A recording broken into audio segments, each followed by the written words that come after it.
కులం అనేది రాజకీయాలను రాజకీయంగా ఎదగడాన్ని డిసైడ్ చేసే ఫ్యాక్టర్ అని నేనంటే మీరేమంటారు? 100% చేస్తుంది. డబ్బున్న కులాన్ని బట్టి వస్తదా? లేకపోతే పరపతున్న కులాన్ని బట్టి వస్తదా? లేకపోతే ఎక్కువ జనసాంద్రత ఉన్న కులాన్ని బట్టి వస్తదా?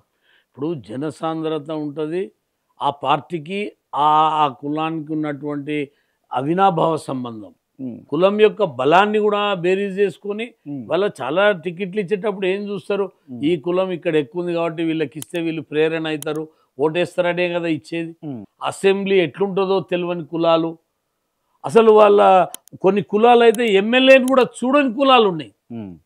ఎమ్మెల్యే గారిని కలవని కులాలు, ఎమ్మెల్యే గారితో మాట్లాడని కులాలు, హ్మ్. చాలా కులాలు ఉన్నాయి. హ్మ్. వాళ్ళు పోయి ఎమ్మెల్యే దగ్గరికి పోయి మాకు ఈ పని చేయని అడగనటువంటి కులాలు, మోస్ట్ బ్యాక్వర్డ్ క్లాస్ కులాలు చాలా ఉన్నాయి.